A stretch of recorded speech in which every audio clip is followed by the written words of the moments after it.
I am a 32 years old female, and I was raised Mormon, but I'm not now, nor do I follow any other religion. My mom is still very much in the cult. As such, she has the typical Mormon mindset regarding gender roles and all that bullshit. Granted, I still think she'd be this way without her religion, though maybe not as bad. We get along splendidly, except when the topic of her religion comes up, which doesn't often. She's visiting right now. I don't see her in person much, but she came down for my birthday. It's also important to note that I have 2 sons. My 5-year-old has a mohawk. My 3-year-old has shaggy, shoulder-length hair. He's never had a haircut for a multitude of reasons, none of which would even be asked if he were a girl. Not long after she got here, she started going in on his hair. This is not the first time she's given her opinion on it. Why don't I cut it? Don't I want to prevent him from being bullied? Or from people thinking he's a girl? Because he hasn't asked and I want it to be his choice. Because he acts like I'm murdering him when I brush his teeth and hair. Because he also flails around like he's having an exorcism, so imagine that with a pair of scissors. Because if someone sees long hair and assumes girl, that's on them, and a simple, he's a boy, corrects it. But mostly it's because I don't want to. She got pissed and said what she really thought, which was, well, I just don't like long hair on boys. Clearly. Yet she has no problem with my other son's mohawk. Guess that's boyish enough for her. And she said it in front of both my sons, which pissed me off. I said the first thing which came to my head, which was, if you have a problem with long hair on boys, I suggest you take it up with your Lord and Savior Jesus Christ. You can start by asking him to get a haircut. Call John the barber. Bruh. If looks could kill, I'd be in outer darkness right now. She steeped in her anger for a while but didn't say anything else. She hasn't changed her opinion, nor will she. But I don't think she wants to get roasted again either, so she won't bring it up anymore. I feel like we're both assholes. As much as I hate her religion, that was also a low blow, and I have a tendency to speak first, regret later. Though I don't necessarily regret my words, I do regret how they made her feel. She is my mom after all. My 7-year-old daughter's doing virtual school in our living room recently. I heard her teacher address a girl named Kelly a few times, which stuck out to me because my daughter's class is only about 15 kids and I know them all by this point in the year. A couple times more and I realized she was calling my daughter Kelly. My daughter's name is Keely, pronounced Keely. So after school was over I asked her if that had been happening all year in this teacher's class, and she said it had, and it really annoyed her. I asked her why she hadn't corrected the teacher if it annoyed her so much, and she said she had repeatedly at the beginning of the year, but the teacher kept calling her Kelly, so eventually she gave up on reminding her. I sent the teacher a quick email explaining the misunderstanding but got no response. This teacher teaches a special subject, think music, gym, art, or language, not just one grade level. So my daughter will be in her classes for the next several years, so we couldn't just wait it out. And how moments like these are handled now will set the stage for how my kid deals with similar situations on her own in the working world. I encouraged my daughter to come to class early or stay later again, thinking maybe she hadn't heard or understood her last time. So a quiet one-on-one would be better.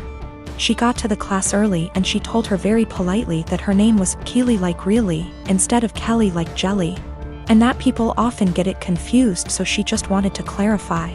So class starts and sure enough she gets called Kelly again almost immediately. So there's only so much self-advocation a 7-year-old can be expected to do. I just walked over and said, "Hi, this is Keely's dad. Hers name not Kelly. It's Keely." A few hours later I had an email in my inbox inviting my wife and I to a parent-teacher conference with the vice principal. The long and short of the meeting ended up being the school feels that while the teacher probably should have learned her name, that the real problem is she feels I challenged her authority by correcting her in class, and that the names were similar enough for it to not have warranted such drastic action. That surprised me. I couldn't believe a meeting was necessary, let alone that it cast blame on us. I can't tell if I'm being that annoying, my kid matters most parent that my grandmother the school teacher always complained about, or if the teacher should just learn her damn name, because that's a basic part of her job. My husband just got promoted to shift manager 3 weeks ago. This meant that his 10 a.m. to 6 p.m. shift has now been switched 4 a.m. to noon. He isn't a morning person at all, so most mornings he will start huffing and puffing as soon as his alarm goes off, and he will instantly turn on our light and very loudly start looking for his work clothes. Have asked him several times to put clothes out the night before and he has yet to do so. I have also asked him to not turn the light on or be super loud. After all, when I worked at 5 a.m. I made sure to be respectful of him sleeping. So yesterday morning when he got up at 3 a.m. and flipped on the light, I grabbed my stuff and went to the guest room. He came in and asked what I was doing. I told him that since he didn't respect me sleeping at all, that I would be staying in the guest room from now on. He made a comment about the light will only be on for 5 freaking minutes. Which is not true. He turns the light on, finds himself clothes and then goes to take a shower without turning the light off. If I turn the light off, he will come back into the room after the shower and turn it on again to grab his socks and put on his shoes. Which also pisses me off because shoes stay in the kitchen by the door and there's no reason he can't put them on at the table. Anyways, instead of understanding, he just got angry. Mainly because he is not a morning person and he doesn't like dealing with anything in the AM. So, while he was at work yesterday, I moved all my stuff into the guest room. Last night he practically begged me to sleep in the bedroom and promised to let me sleep. Well, this morning he flips on the light again, so I sit up and I'm like, are you kidding me right now? And he says, I'm being quiet. As if that was the only issue. So I went into the guest room and locked the door. I told him I was staying in here from now on despite his efforts to sway me. He thinks I'm overreacting. I work 4 p.m. to midnight. And cute little tidbit, I'm the breadwinner. I make nearly $5 more on my hourly wage. My name is Mary, and I'm expecting my first baby with my husband. This is the first grandchild in the family, in-laws, and they said that if the baby's a boy then we'll give him my father-in-law's name. He's dead due to cancer. I had no problem with that. This happened before we found out the gender of the baby. My husband and his family had me do things like attend prayers and do other rituals before the reveal at the doctor's. I didn't like that but went with it to keep the peace. DR appointment came, and it turned out to be a girl. My husband cried in the car, then turned his phone off to hide from his family, then finally told them. His mom and the others made their frustration and disappointment clear, which bothered me cause my daughter deserves to be celebrated, but they ghosted me for days, then started coming over and visiting, constantly referring to my daughter as my son, claiming the results were false and basically pretending it's a boy. I had severe fights with them after they refused to stop it. And my husband sided with them despite seeing how wrong and unreasonable what they were doing was. We didn't speak for a while. Sister-in-law called to apologize, then informed me she arranged for a baby shower for me. I was so excited and happy. But when I arrived I saw blue balloons, blue cake with father-in-law's name / decorations around.